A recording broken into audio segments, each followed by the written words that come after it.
Okay, thank you very much. That is true. We got to know that the place is locked this morning by the orders of the managing director. I think it has to do with the indebtedness of McDan as a company to GACL. What we know is that MD, over the years, our current MD has made several efforts to retrieve the monies owed by McDan Aviation to Africa. The payments are not coming. Out of frustration, I believe that's why MD have taken the decision to close the place down. You are a union. Is this a decision that you are in support of, shutting down the facility? Well, we want our monies paid. If the situation fails, I believe force must apply. We know that MD have been writing letters to McDan Aviation for these monies to be paid at the beginning of this year. Nothing is happening. If this is the only option left, why not? The staff will fully support the managing director in this course. This is not the first time I personally, as a journalist, is reporting on something like this. There was a day I picked signals that these debts had not been paid. I engaged you. You equally raised red flags. Somebody will wonder how come up until now these debts have not been paid. Well, they're saying that better late than never, I think, is applying this time too. We know that managing director have been fighting over the year, the whole 2024. She has been trying to retrieve the monies. I have information that letters have been written to McDan as far back in July. Payments are not being done, so I will not entirely say it is now. It has started some time ago. Well, roughly, what are these areas that we're talking about? What's the debt about? What is it about? And how much are we talking about, estimatedly?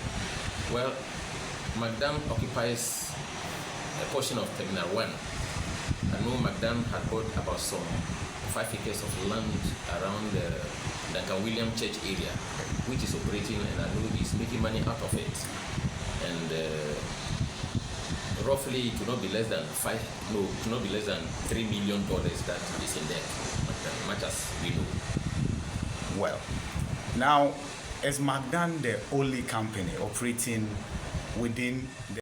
That we wrote to the managing director, I believe some will even copy the board, I believe so, if my memory serves me right, that we are demanding that this must be related to the company. We can manage it ourselves. The company created it as another stream of revenue for the company. We don't know why all of a sudden it metamorphosed into management of national security. We don't understand, and we will not sit down on this. You can trust us, we'll come after our property.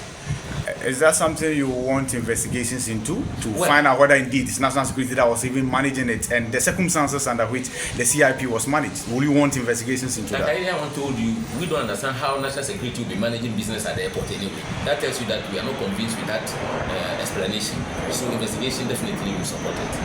Finally, many head of Ghana Airport Company Limited, the union, when it was about you taking on management over one decision or the other.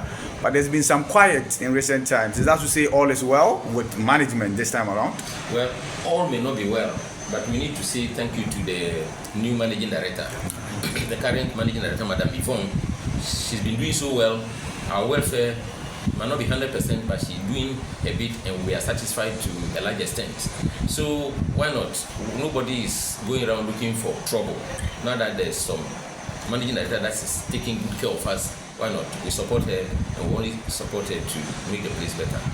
Finally, what's your assurance to your staff, your members, relative to fighting for their welfare and the crusades that you have waged? Well, this is the game we are playing now. As it stands now, we are starting with the McDan area, which managing director have started, and we are supporting her. All is about money, and our welfare is money. So those who are owing us will fight and get our money, and our welfare will be well taken care of. The arrears, I believe, if the debtors pay, all the arrears will be paid, then all staff will be happy. So staff should remain calm and trust their leadership to do the work for them.